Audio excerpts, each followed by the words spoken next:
believing in the propaganda and the BS of heart-healthy whole grains. I didn't know that these whole grains, supposedly heart-healthy whole grains, they turn into sugar when they go in the body. The glucose level, wheat raises the blood glucose level higher than table sugar. Yeah. Wheat raises the blood sugar higher than a Snickers bar.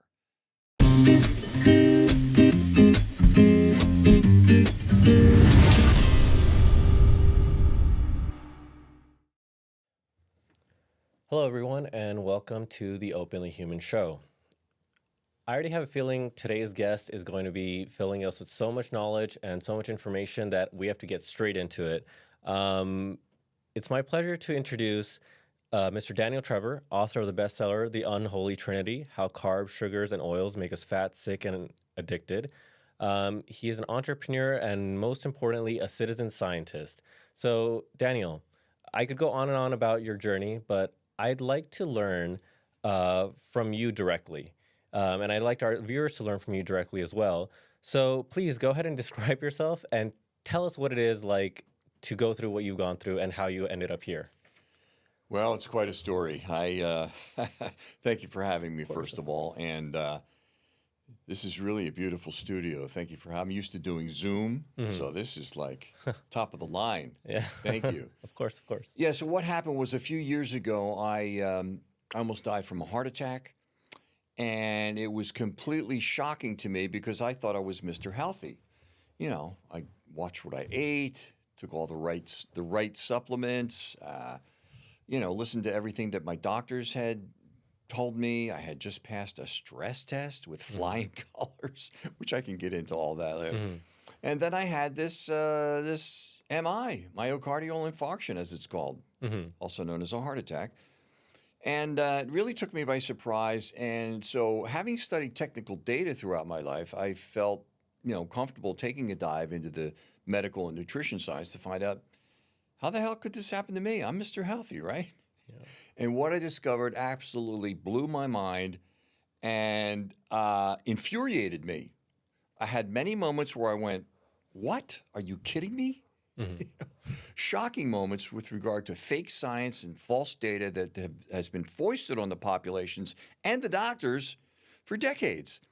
And so when I found out all this information, I wanted to make sure that all those moments that I had, I would get into the book so that the reader would go, are you kidding me? It's the same thing that I did. Things that would blow my mind. Yeah. Because, basically, I'm just a lower class street kid from Philly, and I shouldn't know any of this, right? But I was very fortunate that early on I was able to learn how to study well, right? And not that I was a wonderful grade A student, but if there was a topic that I was interested in, you couldn't keep me from it.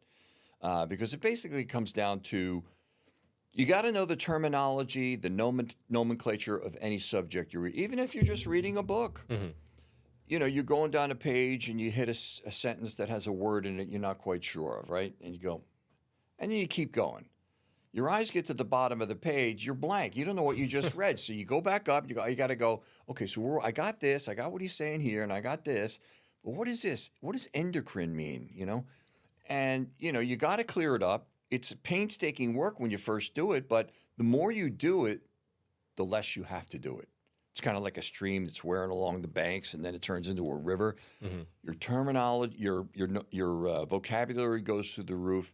Your IQ gets added points. I mean, it's really something. And these days, you don't even need a dictionary. You got these phones. You can say, hey, Siri, what's the definition of the word myocardial infarction? Or what's the definition of catheter? Or whatever the word is. And you got it right there.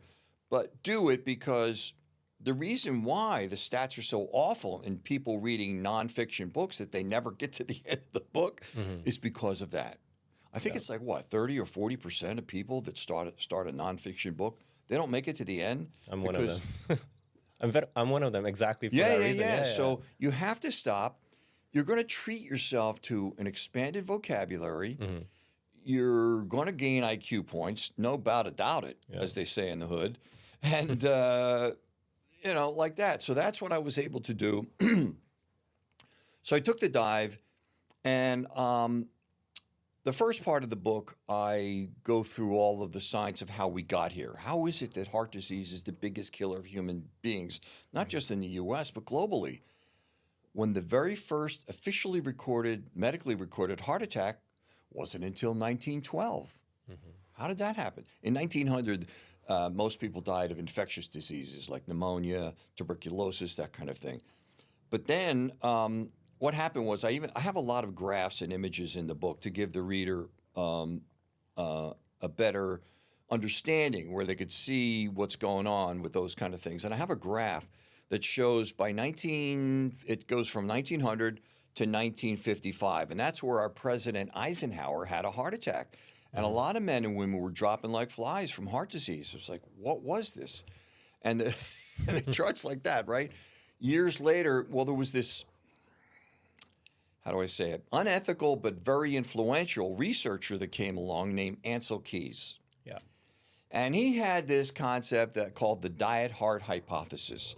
And his idea was that it was the meat and the butter and the cheese and everything that was clogging up the arteries. And that's what was causing it. When it's not that way at all. Yeah.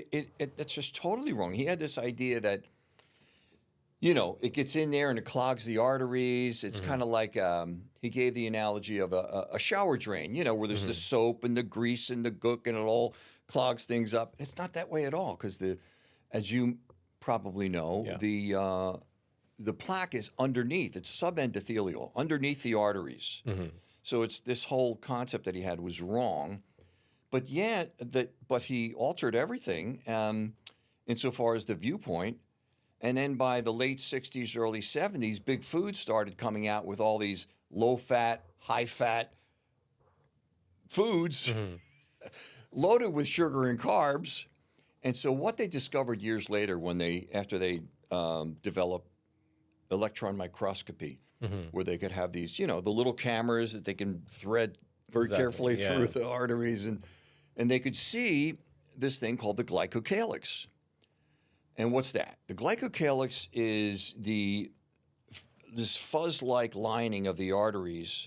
It acts as the first line of protection against what's called small, dense LDL particles. And those are the bad boy.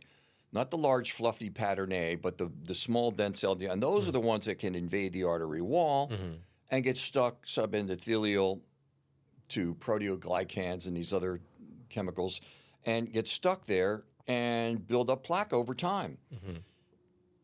What they discovered was that smoking destroys the glycocalyx, and that's why by 1955 everybody was smoking. Doctors smoked in front of their patients. It was wild, you know. So it was getting like rid of the they first lit line up of on defense. planes and restaurants, and it was ubiquitous everywhere at once.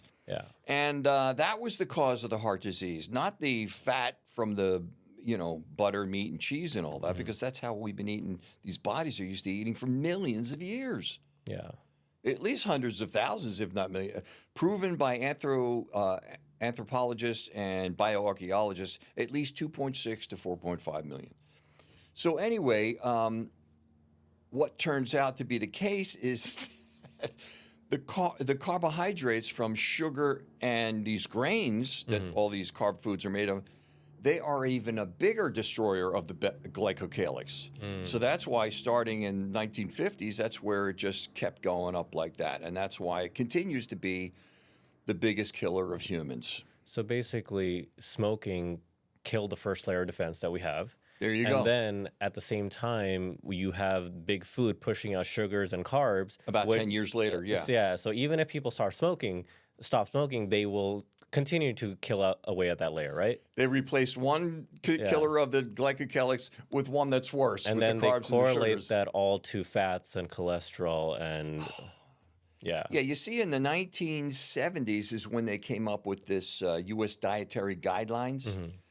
And date coincident, you can look at I have this graph in the book too. The obesity graphs going like this. Here's where the U.S. dietary guidelines were brought in, which recommended the base of the pyramid says 6 to 11 servings of, you know, cereal, pasta, you know, all these high grain, you know, bread and so forth. And then at the top was the meat and the cheese. cheese and Exactly. No, everything. I remember that from when I was even in like high school and middle school, even in like the 2000s, we had the food pyramid or that plate that would say, these are your portions. Yeah. But those portions never really made sense. And it was just like, are you sure we're supposed to have that much starchy foods and sugary foods? I'm telling you, there's so much corruption. I cover that in chapter 7. Yeah. See, the book, besides being a how-to book of how I reversed my 4 comorbidities, which I'll get into, explain to you what that Yeah. besides heart disease, it was wild. There's a friend of mine. Well, one of the people that wrote a wonderful endorsement for my book. She's a New York Times bestselling author, Book of the Year, Nita Teicholz. Yeah. And her group, Nutrition Coalition, her and this other group, they got together and did this investigative study of the current U.S. dietary guidelines. Okay. Let me preface that by saying every 5 years we get new guidelines or edited from the previous, and right now we're in 20 to 2025. And what they found that it did a deep dive into these people. 95% or 19 out of the 20 committee members who came up with this the current U.S. dietary guidelines have COI, conflicts of interest, with big food and big pharma like Kellogg, Dannon, General Mills, big pharma companies. I can't remember the names of them right now. 95%, 19 out of 20. And they all received financial backing from these companies. Why do you think they're included with, oh, it's okay for our kids to eat Lucky Charms and Count Chocula? It's like, what? Yeah. So it's pretty wild that, well, I don't know. It's just, that's a whole other philosophical thing we can get off to. But I don't know. When you put money next to human beings, sometimes. Yeah, no, it says a lot about like, these large companies, they have this lobbying power. They have this strength to influence ethical research, right? And so like, how do we understand what's right and wrong? And that's where people like you come in, amazing citizen scientists who, like, it's amazing how much research and how deeply you dove into this topic, where your book not only explores like the beginning of how it all started to the causation to even a solution towards the end. And then you explore different parts of improving yourself slowly over time. So it's amazing that you've done all this, and hats off to you. Well, thank you very much for that. But believe me, I'm not a scientist or a doctor. I had to follow the path of others who had discovered the true science that really is uninfluenced by financially biased industries and sectors. And that's why I knew I had to have, see, my book has more scientific citations and references and endnotes than any other book on health and wellness extant. Most books, if they have any, they have 200 or 300. My book has 1,227. And that was like an extra 100 hours doing that as well. But it was worth it. I knew I had to have that backup. Because I had to say, look, none of this is Daniel's opinion. None of this is my opinion. This is, just think of me as a friendly relay point of what the best of 21st century science has to offer for your health, wellness, and longevity. And fix yourself. Exactly. I did. You can too. Here's the data. This is what I used to reverse my cardiovascular disease and the other things that I had. And so besides being a how-to book, I wanted to give the history, and it's also a bit of an expose on big food, big pharma, big medicine. Most of those people in all those 3 industries are beautiful, wonderful people. Especially big medicine. It's just like, they're lifesavers. They're saving us 24/7. We got to show up there and set the bone, suture up the wound, remove the bullets and the steering wheels from our chests and everything. I mean, they're heroes. And I love, even my older daughter, Chloe, studied at Loma Linda University Medical Center. She got her PA there. And then she went and did an awarded fellowship at Arrowhead Regional, which is like, murder capital of California. They call it the Marine Corps of ERs. So anyway, I love all of them is the point. I love her. I love anybody who wants to help others. I mean, come on. That's, you got to open your heart to that person. Exactly. But there are certain vested interests in certain positions that are not included into those lifesavers that need to keep watch on the bottom line. And I understand it. We got to keep the doors open, right? But as we had discussed previously, there's no attention on prevention. Yeah. There's no, because it doesn't pay. Right? Yeah. Insurance doesn't pay for prevention, Yeah. but it's, and the doctors, they don't, I think, now I haven't done a survey of doctors, but I have a feeling that some of them have the mentality of, well, if they didn't teach it to me in medical school, must not be that important. I guess I don't need to know it about nutrition, So, this and that. I don't necessarily think that they're being ignorant to it or that they weren't taught it. It's just that they have to follow what the business of the industry standards are. Like the healthcare industry is always pushing productivity and efficiency. They don't have time to become the physicians they want to be. So they have to overlook a lot of these things because even with I know in your book you discuss testing, right? A lot of these tests are efficiency-based models. How efficiently can we get the results back, get a result to the patient, and let them know that they're well? They're not going to do a really deep test that takes 2 or 3 days to process or takes a deeper secondary look. So they're trying to be efficient. So I totally get it. Yeah, no. Listen, again, Yeah. I have big hugs for all of them. Exactly. Really. Yeah, The fact that they're devoting their lives to helping others is like, what? This is just amazing. They're way beyond where I am. That's the difference between me and them. I have I took the dive into the biochemical nutrition side of it to find out how does all this work, as well as knowing what ejection fraction is and the construction of the heart and all that. But yeah, you're totally right. They don't have the time. The average visit with a patient is 7 minutes, and they're in and out. And they are within what I call the confines of medical standard of care, and that's what they have to follow. That's they can't go outside that. But it's unfortunate because when you take your little dog Poochie to the vet, what's the first question they ask? Or one of the first questions, hey, so what are you feeding little Poochie? Exactly, Right? yeah. When's the last time you heard any doctor say, hey, so what's your diet like this day? You get these days? Are you getting to the gym? Yeah. Are you walking? Whatever. It's not part of the efficiency model that you're talking about, and they have to keep moving in and out. And again, insurance doesn't pay for for prevention, and that's where you have to take things into your own hands and find out. And you got to do the testing. And a lot of times, that's why I cover it in the book. I asked Dr. Ford Brewer. He's internationally acclaimed preventive medicine expert out of Johns Hopkins, and he's brilliant on all the testing and everything. And I contacted him and I asked him to write what turned out to be Chapter 22. And what is that? That is, what are the most important blood labs and scans that anyone can buy online without needing a doctor's prescription? That way you yourself can find out if you've got something lurking, ready to pounce, or you're just fine, or somewhere in between that needs attention, right? Exactly. And you can find out that and you say to your doctor, listen, I want to get this one. And a lot of times what the doctor might say is, you don't need that.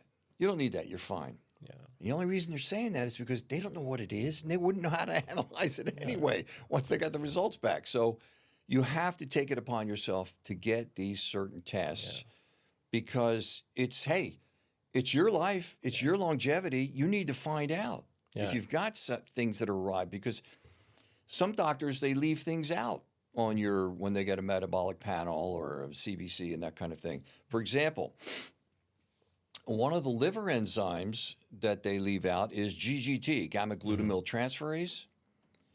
They usually test, if they test anything at all, the AST, and ALP rather. And the reason why the GGT is so important is because, and I don't know why the medical field doesn't know this, life insurance companies need to know who to reject and who to accept. Yeah. They're not so interested in medical science. It's just the bottom line to them. That's why they're the longest, most successful companies on the planet. They've been around since what, the 1600s? All these insurance companies, the big ones. And they analyze things, and what they found was their number one predictor of all-cause mortality is having elevated GGT, gamma glutamyl transferase. Okay. Because if you have that, my further research and studies that I found that it's so closely related to cardiovascular disease. Yeah. It's like, then I started having an epiphany and connecting dots. I said, wow, that's why I had it, because I discovered I had this elevated GGT and I had to take a deep dive into that. And that's because, see, the levels are supposed to be 65 or lower. Mine was 265. Oh, wow. Holy guacamole, Yeah. Batman, right? Exactly. So anyway, so I had to get that down. The fortunate thing is you can reverse that. And I had non-alcoholic fatty liver disease, NAFLD. Okay. And because I don't drink, no drugs, I'm already silly enough. So, I've discovered that, and I had to go through a whole routine of just taking the deep dive into that. And I fortunately found a guy who was like me. He was a citizen scientist. He was a biochemical engineer who ran teams of people that would be hired by these big companies to analyze certain data. Yeah. And they had to come up with the right and figure it out. Otherwise, they would find somebody else. So he was genius at pulling the strings and getting down. And he had a quote. He said, look, any engineer will tell you. What is the quote? It's something like, you can't manage what you don't measure. You can't manage what you don't measure. So you have to test. Yep. And that's why I think Dr. Ford, in his chapter 22, labeled his chapter, Don't Guess, Test. Because you can't be just, well, I don't have any symptoms. See, that's the big thing you have to check against, because there are no symptoms of any of these things, right? There are no symptoms. By the time you have symptoms, you are way down the line, and it's a long road back, or it's just too late. Yeah. Like me. I thought I was Mr. Healthy, right? And then I had this heart attack. I was like, what? And so I had to take the deep dive, and soon after that, I attended Google University and YouTube University, and all the books that I read and the studies that I went through. And I, had to find out, how could this happen to me? And I discovered the root cause of my cardiovascular disease. And that was, I was a raging type 2 diabetic, and I didn't know it. Okay. There's 1% of the population that can be on the lean side and be a raging type 2 diabetic. The first indication usually of prediabetes or type 2 diabetes is you're overweight. And certainly you're fully there by the time you're obese, right? So I didn't have any of that. I continued to make it to the gym. And that's probably why I lasted that long, because heart disease and strokes, those are run in my family big time. But because I always made it to the gym, that's probably why it pushed my heart attack out. I should have probably had it in my 40s or 50s or something. But anyway, so I took the dive into that. I found out I was a raging type 2 diabetic. And that was the source root cause of my cardiovascular disease, because I found out with other research, you can't have heart disease without having some degree of a diabetic physiology. Yep. That diabetic physiology is what starts the whole inflammatory procedure in the body, the processes that lead to heart attacks, strokes, PCOS, sleep apnea, certain cancers, sleep apnea and certain cancers. The list goes on and on. Diabetic neuropathy, amputations, and so on. I have a chart in the book that lists a whole lot of them. Diabetes basically becomes a gateway disease, right? Oh, yeah. I'm telling you. Yeah. I'm telling you. And that all starts with, I start explaining this in page 2 of chapter 1, where I get into the most basic fundamentals of the processing of the food that you put in your mouth. And that is these two players, one's called glucose and the other one's insulin. When you eat, you elevate your glucose. And then the pancreas senses it, it kicks out some insulin to bring it down, or if it's too high, or keep it in a healthy range, a safe range. And that's a fine, beautiful, balanced, natural process that goes on.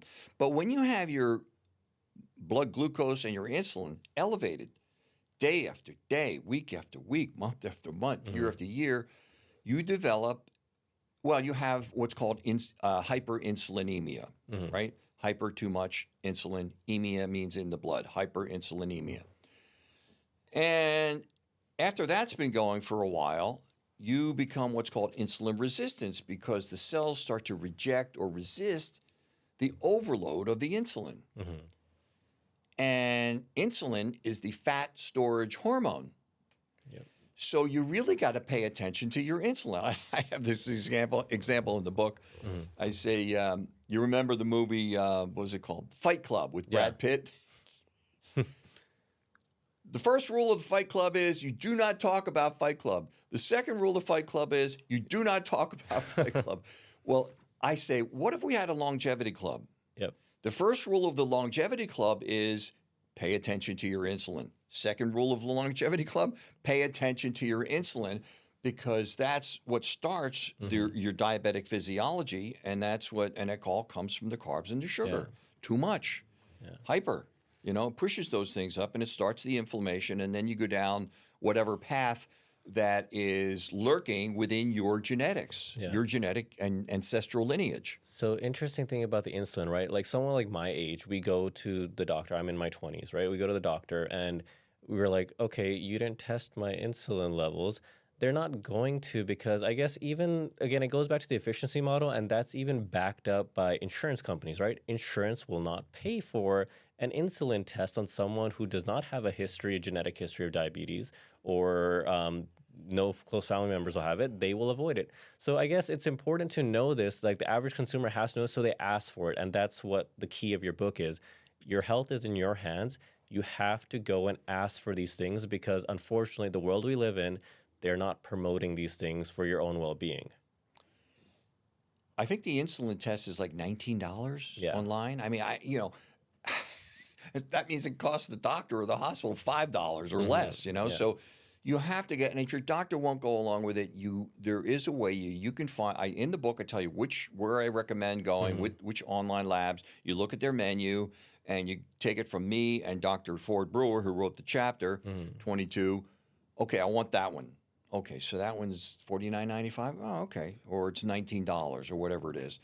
And then there's others where you can get a whole group of them. And anyway, you can get them yourself without needing a doctor's prescription. That way, again, you can find out if you get something lurking that you need to pay attention to.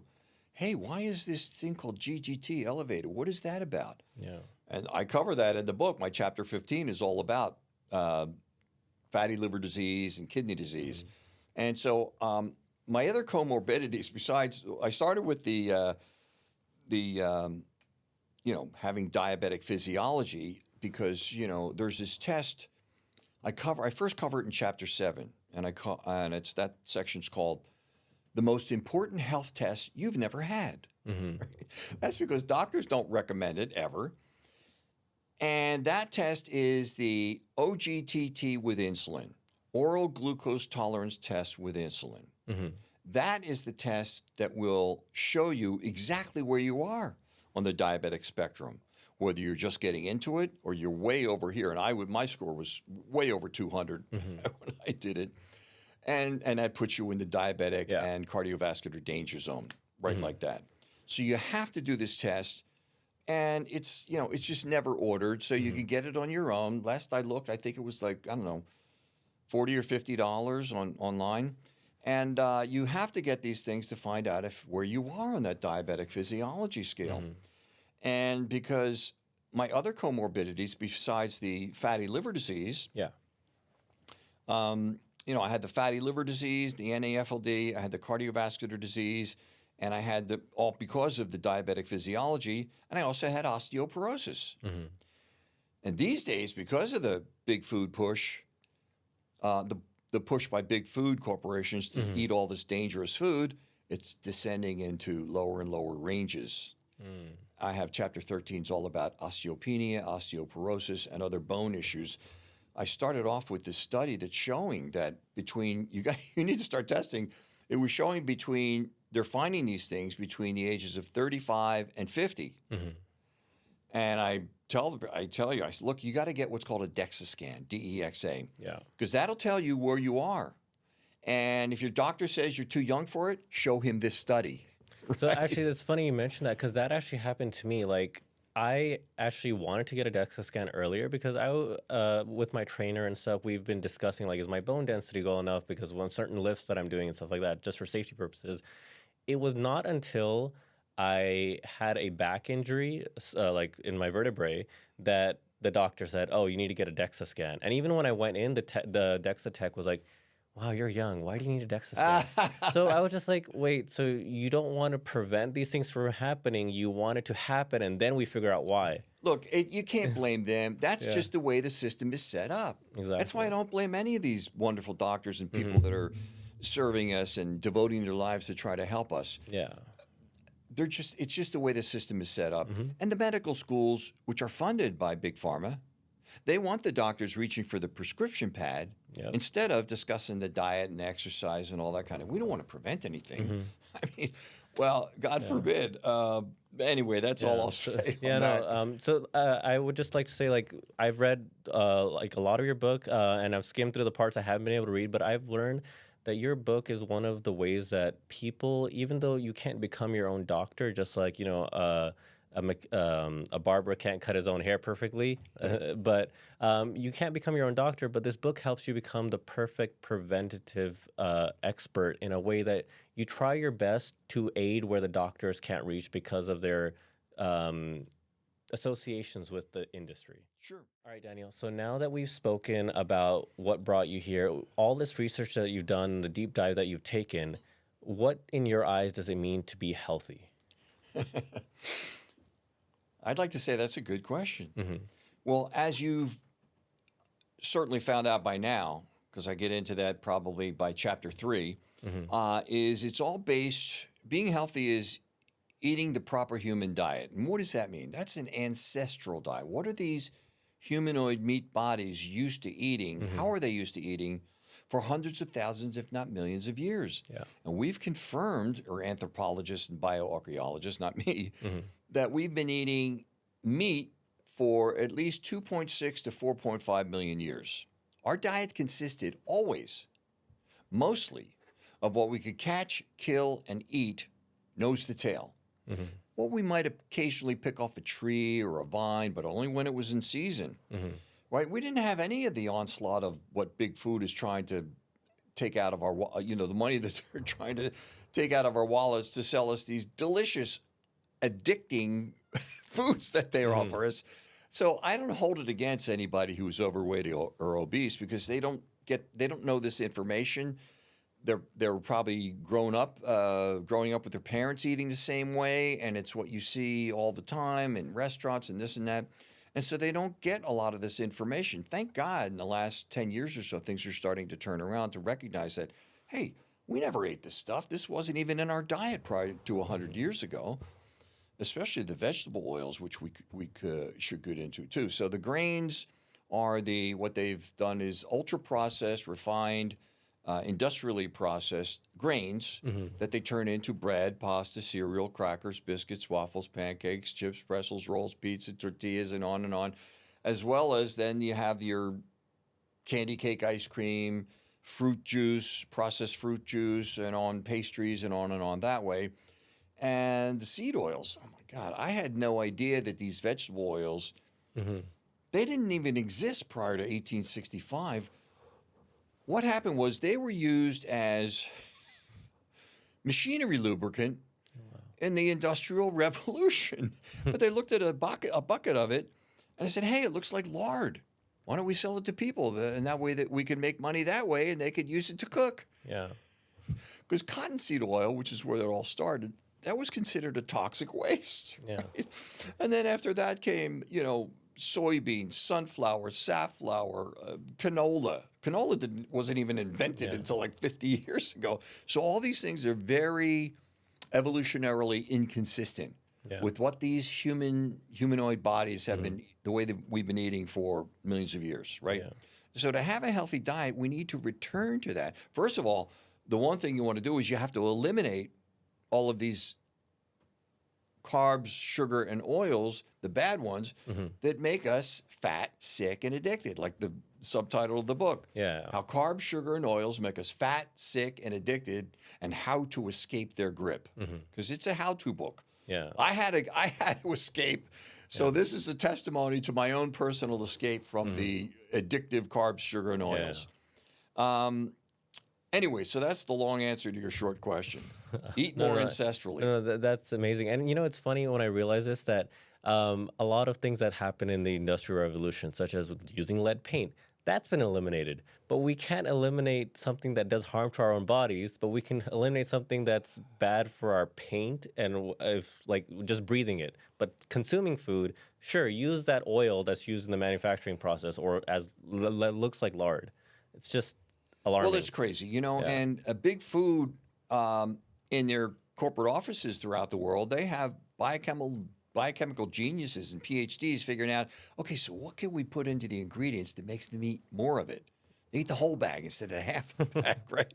And it's more bottom line and profits as what's good for human beings. Because, you know, it's just kind of sad that way. And so that's just the way it is. And you have to become aware. And I've written the book. It's not written for doctors or scientists, even though the doctors should read it. Yeah. Because it's got all the backup they need or they want to see that I'm depending on. Because I'll give the study, the name of it, everything, where it was done, how many people, randomized control trial, or a meta-analysis of randomized control trials. I just used the gold standard in the scientific research, and to come up with all of the results. Yeah. But some of these studies are very recent, and so it doesn't trickle down to the front lines of the practitioners that are trying to help us. Sure.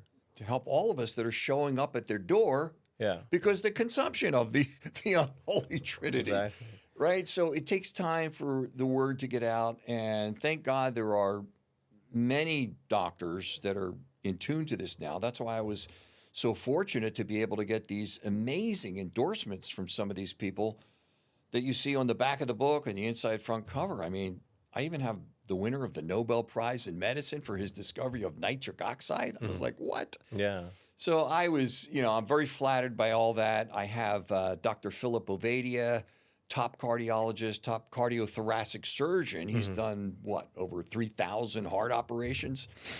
And he wrote me a killer endorsement for the book. And in fact, I took one sentence and I put it on the back of the book if I can read it. Of course. I love this. It says, "To anyone who doesn't want to see me or one of my colleagues standing over them in a hospital bed, read this book." I just love that. Yeah. So anyway, I filled the back cover with all those. Awesome. And I have other, geniuses on the cutting edge of modern medical science, like that. So to give people a little bit more of a small dive into the world of the things that you're talking about, why are carbs necessarily so bad? I mean, we have certain essential nutrients in our body. Do carbs not count amongst them? No. You can eat certain carbs, but you want to keep it at a safe level like we've been eating for millions of years. Okay. See, what happens is when you eat the grains, this was one of my problems. There's a doctor named Dr. Peter Attia. He's very big on the internet. He's got a huge best-selling list, a bestseller on the bestseller list like Amazon and so forth. It's called Outlive. And he had type 2 diabetes just like me, and he was an incredible athlete. He was, triathlons and all that kind of thing. And his Achilles heel was Gatorade. He drank so much of it that he gave himself type 2 diabetes, but he was lean and on the, working out and that kind of thing. My Achilles heel was the believing in the propaganda and the BS of heart-healthy whole grains. I didn't know that these whole grains, supposedly heart-healthy whole grains, they turn into sugar when they go in the body. The glucose level, wheat raises the blood glucose level higher than table sugar. Yeah. Wheat raises the blood sugar higher than a Snickers bar. I mean, and how much I love the bread and butter. You arrive at a restaurant, you're eating the bread and butter and all that. And I would start my day with a granola that had to have at least 60 carbs or 60 grams of carbohydrates in them. So I was totally so, and probably with high fructose corn syrup and all these other things that I wasn't aware of. Hmm. And believing in all this nonsense led me down that path to my diabetic physiology and thus my cardiovascular disease. And this. I want to shift our focus from carbs to cholesterol, right? When I'm looking at a nutrition label, my eyes go to is cholesterol. I don't want to be clogging up my arteries. Right. Is there a misguidance on cholesterol? Because I was reading through your book, and there is a hint towards that we are not properly guided about cholesterol intake. Oh my God. Absolutely. That all comes from the Ansel Keys and his diet heart hypothesis and that whole fake phony science that was the meat, butter, cheese that clogs up the arteries and all like that. Mm-hmm.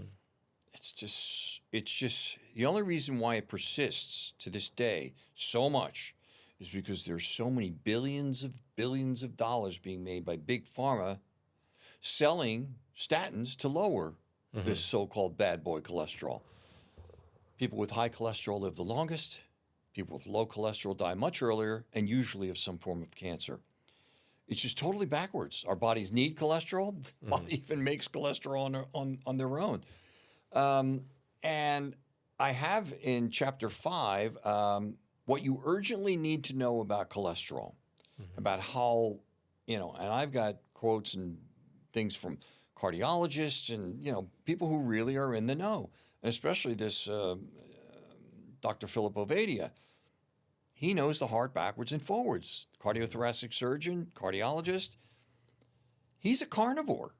He only eats animal products. Mm-hmm. There are no plants because it's so evolutionarily consistent.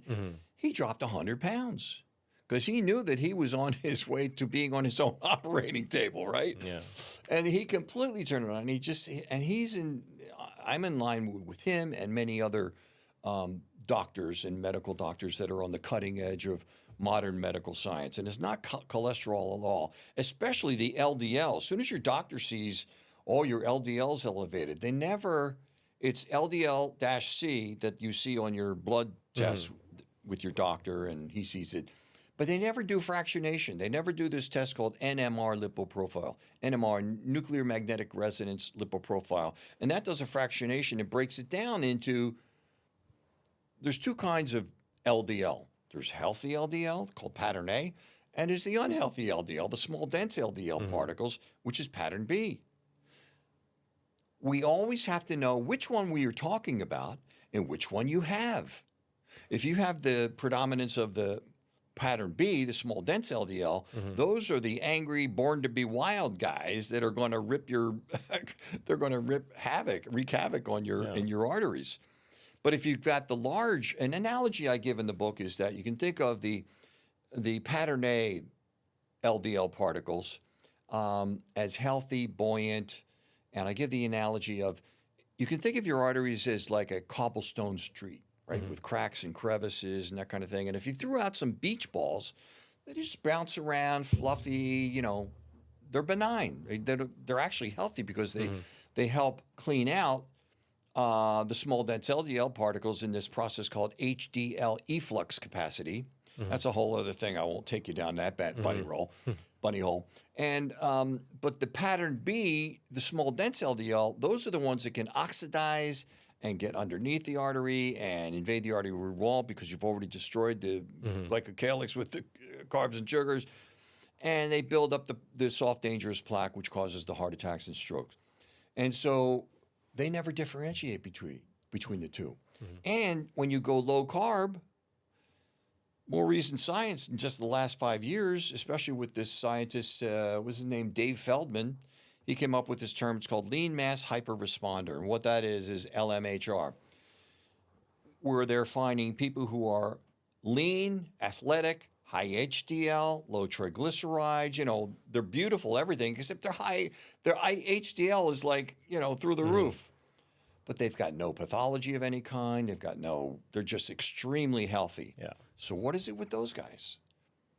So anyway, they're living a very ancestral type way in that they're eating in a low carbohydrate style. And that's what way we've been used to eating for millions of years. And so what was the original question there? There So, was, oh, so the the, cholesterol. yeah, Yeah, yeah, yeah, the yeah. misguidance about cholesterol. Yeah. Yeah, so you have to find out if you have high HDL, or high LDL rather, you got to find out how much of the pattern A and how much of the pattern B. And if you have predominantly pattern B, the good news is that you're in danger if you have the predominantly pattern B. You are in danger. But the good news is that low carb keto diets, they make those particles bigger. Mm, They make it more into the pattern A. That's where you can switch that around. That's what I did. I That see. was one of the tests that I got. After I had my heart attack, I went and got a battery of tests so I Mm, could have a benchmark where I could measure my progress 3 months, 6 months, and so forth down the line. mm, And so that was one of the ones that I got, besides the OGTT with insulin, the NMR lipo profile, and you might want to throw in a CIMT, carotid intima media thickness test. It's all covered in the book. okay. Cool. So now, so all of this relates to carbohydrates and cholesterol. Now we have, or normally the common public has this thing of counting calories. We want to lose weight. We want to get healthy. Take in less calories. Calories in should be less than calories out. So your book states you should count carbs, not calories. Can you go deeper into that? Why? Yeah, sure, because if you're looking to lose weight and get in Hmm. shape, because most people, Yeah. the stat, even from the CDC, this was 2018, it's like 43% of the population, Hmm. and that's 6 years ago, and they're predicting that by 2030 it'll be 50%. Hmm. I'd say we're already there. Just look around, right? And so a lot of people, and then another 30% on top of that are at least overweight. So you got 80 to 90% of the population that are either overweight or obese, and they've got type 2 diabetes. Type 2 diabetes. That's why they call it, researchers in the 70s started connecting those two, and they call it diabesity. We Mm. got this new portmanteau word, diabesity. Portmanteau word is a word where you combine the sounds Yeah. and meanings of two words. Hmm. Like smog, smoke and fog, Hmm. pandemia, pandemic, and mania, Hmm. and so on. So they got this new word, diabesity. And so the eat less, move more, which is also the eat less calories, never works. That diet methodology always fails. And I even give an example in the book where the contestants in this, there was this very famous or popular show called, what was it? The Biggest Loser. Oh yeah. They would come on like 400 pounds, Exactly. and Yeah. they would put them through this whole grueling, workouts Yeah. and eat less calories. And that one of the contestants says, you know why the NBC never has a reunion? It's because we're all fat again.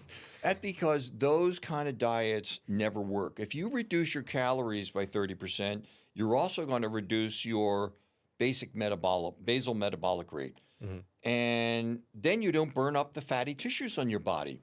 Dropping the carbohydrates is what causes you to do this, what's called a metabolic switch from glucose energy, which is the normal Hmm. average energy, to ketones based energy. With the ketones, you start with low carb diet, you generate the ketones. They suppress appetite. That's why it's also called, besides the keto diet, they're called the never hungry diet, Mm. because you don't get hungry because it suppresses this satiety hormone called ghrelin Hmm. or ghrelin. And so those never work. They eat less, move more, low carb. So count the carbohydrates. That way you'll make that switch Hmm. you'll get more ketones. And ketones are created. Here's the main thing to remember. Ketones are created by the absence of carbohydrates. That's when you Mm. can carve across your forehead. Ketones are created by the absence of Okay. carbohydrates. You don't get hungry. The fat, especially around your belly, starts to shrink. And that's the way to go. So you want to ignore, you can buy online, you can buy these carbohydrate counters. You can put them up on your refrigerator, magnetic, Hmm. and it tells you which foods have which amount of carbs. And you can learn how to keep track of that. Also, the best way is wear a CGM for 14 days. You get them for every 2 weeks. CGM stands for continuous glucose monitor. Or you can do the pin, the finger pricks. Yeah, exactly. Yeah. And that's like $20 at the CVS store. But you want to wear one of those because that way you hook it up, a CGM, you could hook it up to your smartphone. You can tell an hour after you ate, my blood sugar went sky high. What did I eat? You look back on that meal, you go, okay, there's going to be either a carbohydrate or a sugar that you either need to eliminate or cut way back. And then you can, that's what I did in the beginning. I thought, well, let me find out. Let me get one of these. And I wore it for 14 days just to test it out. Sure. Okay, so this one doesn't bother. I thought this one would really raise my glucose really high, but it doesn't. And then these other things, oh my God, when I found out these two fruits, they were my favorite two fruits, they rose my blood sugar higher than a Snickers bar too. It was like pineapple and watermelon because they're way up here on the glycemic scale, right? And so I had the only fruit that I eat now is berries because they're low glycemic, low lectins. That's a whole other thing that I get into in chapter 11 called perilous plants. There's certain plants you want to shy away from. Stephen Gundry did a brilliant cardiologist, Dr. Stephen Gundry wrote a book about that called The Plant Paradox. I don't agree with him on some other things, but he covers that whole thing about, wow, these plants, they're kind of like they don't want to be eaten either. And they've got all these defense because they have these chemicals that are designed by them evolutionarily to ward off or paralyze and sicken or kill any insect that's going to, take a bite or any kind of higher level organism that's going to come after them. So that's the long answer to the short question about the carbs versus. But there is an area I'd like to get into with regard to the studies that have been done in the whole cardiovascular so I mean area. that's a great thing because I'm sure you have a lot of skeptics out there, right? And these studies and either refuting them or finding reputable studies is what will make those skeptics shy away from ever coming after you, right? So I'd love to talk about that. I have it all in where I go deep into the cardiovascular area is chapter 17, 18, 19, and 20. So chapter 17, I talk about, and I had Dr. Philip Ovadia side check it for me. I said, can you make sure I got everything right in here? So he did, Dr. Philip Ovadia, the cardiothoracic surgeon. And and he had me on his podcast. He's got a very popular podcast now, a few months ago, and we discussed different things. But anyway, it's a little plug for him. Hey, Dr. Phil. Anyway, there was this large government-funded trial called the ischemia trial, $100 million, almost 5,200 patients. They had it was a randomized control trial. Two groups. One group had invasive procedures, either CABG, coronary artery bypass graft, that's open heart surgery bypass, and the other group had PCI, percutaneous coronary intervention, also known as a stent. So they had those, along with maybe blood pressure medication, that kind of thing. And the other group went in the direction of lifestyle changes, get back to the gym, eliminate eating the junk, along with maybe some medications and that kind of thing. So they had them in these two groups, and they followed them closely for 4 years. And at the end of the 4 years, there was no difference. And the conclusions of the researchers is the ischemia trial failed to demonstrate that these invasive procedures, because they wanted to prove that these invasive procedures were the shit. They wanted to, because that's what they want to do. That's where the money is, right? And so it was a total failure. And then it came along was the Courage trial and the Orbita trial, similar kind of things. They were failures. They failed to show that by these invasive procedures, CABG and stents, prevent heart attacks and strokes. That was the big headline. CABG and these invasive procedures were not, they don't prevent heart attacks. So I ask in the book, well, do you think now that we've discovered this, that these procedures would at least come to a halt in certain cases or at least slow down? The graph's like this. there is so much of an enormous amount of revenue generated by these mostly unnecessary procedures because the interventional, the ones that are really important to be done, is in emergency situations, right? Whether it's the person's having a heart attack and so on. Yeah. 85% of the time, they're done for prevention. And these studies proved they don't work for prevention.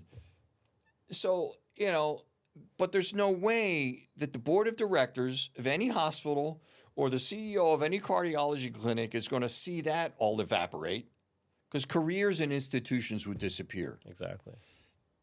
There goes the mountain retreat and the beach house and the kids in Ivy League and the Mercedes down to a Hyundai. Yeah, that's where it would all go. Yeah. It would all go poof. And, it's hard to say that because, a lot of these guys are there's just so much money in it. Even cardiologist Dr. William Davis, he said, yeah, you should do these PCIs. I would make $2,000 a pop, and I'd do 6 to 10 a day.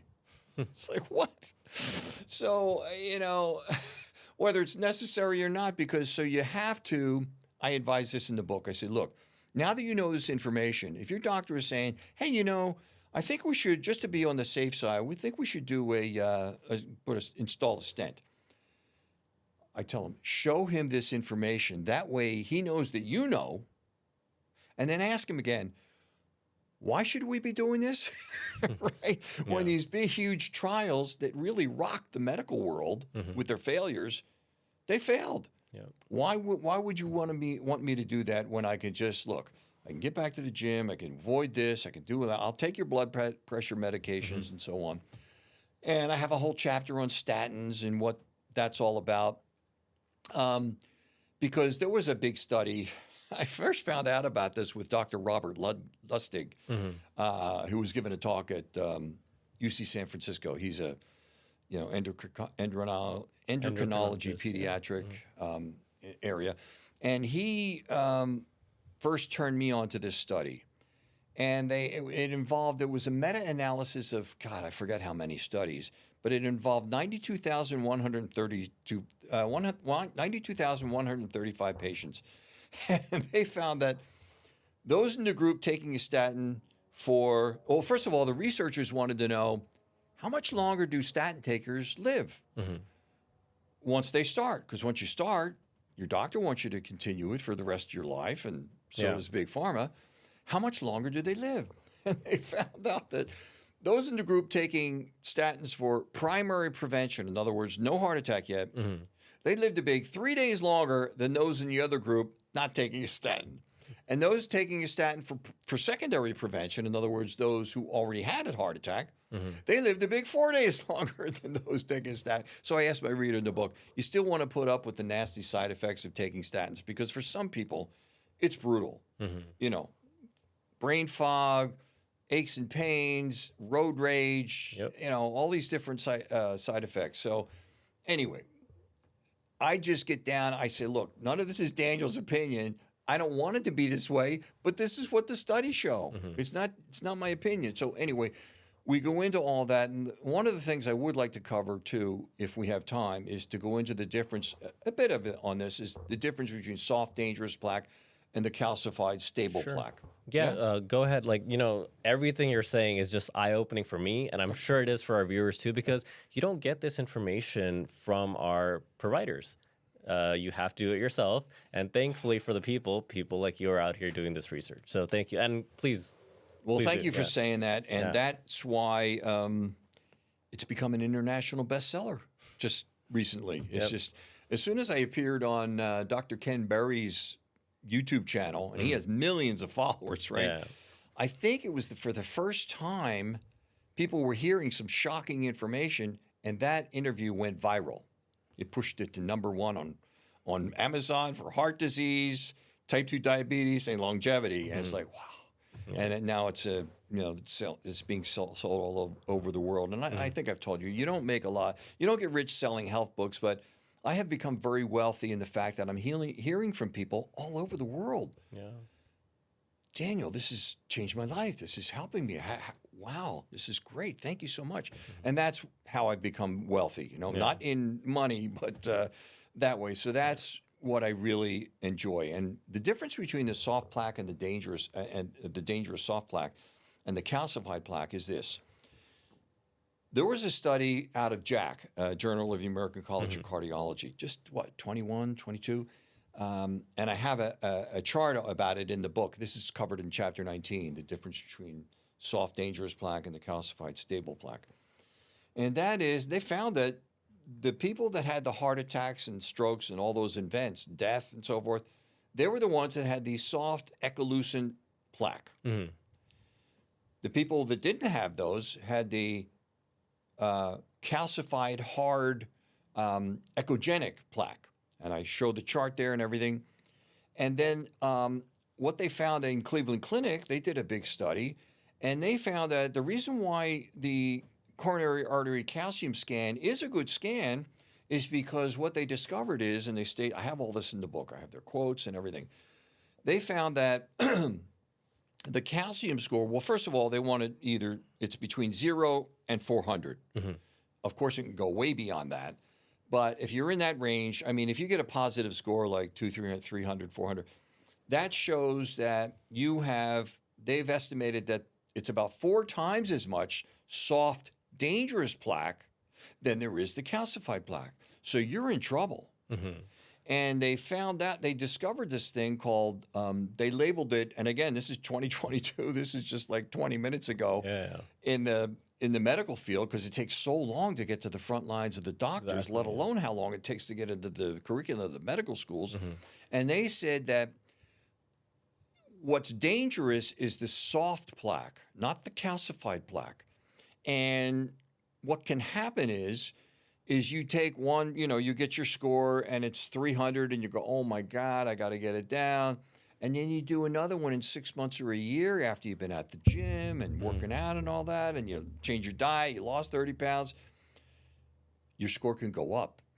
Why is that? And they're calling it the CAC paradox, or the plaque density paradox. That's what they named it.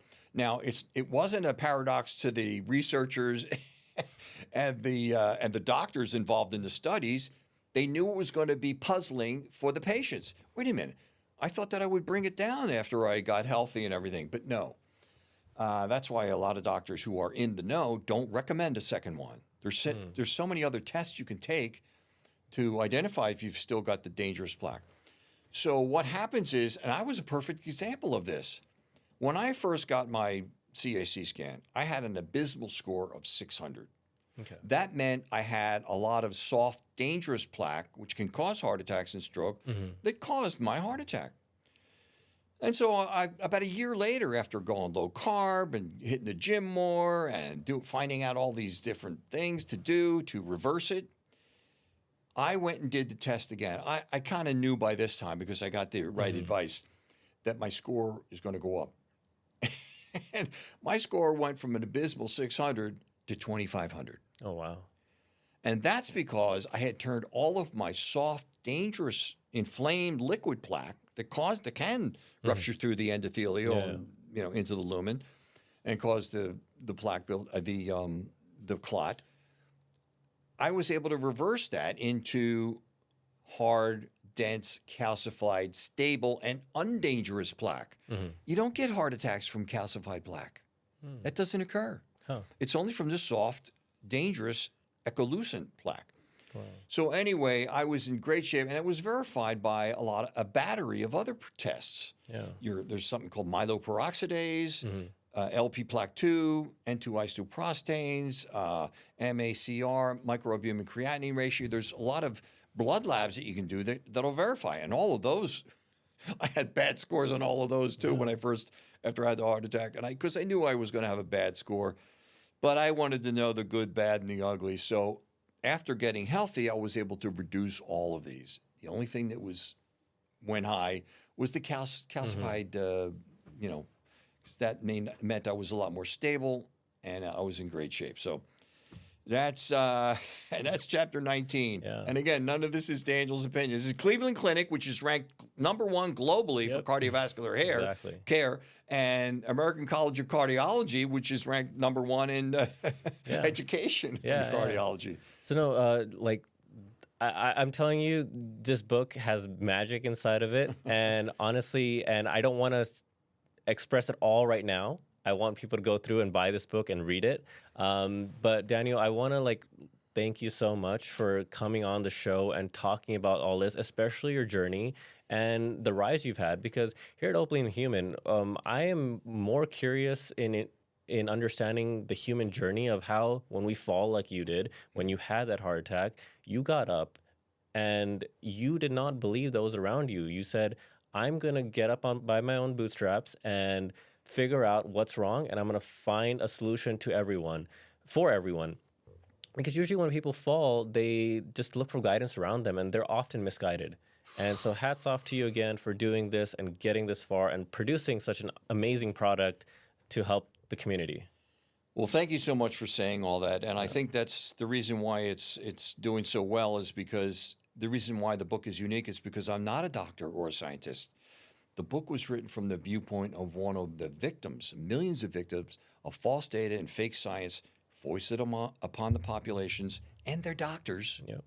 for too many decades. And I'm trying to turn that around. And that's, if I can have one legacy, that's it. I just want to help people because, like I said, you don't get rich selling health books. Yep. But I have become very wealthy in knowing that I am helping people. And thank you for that acknowledgement. Of course.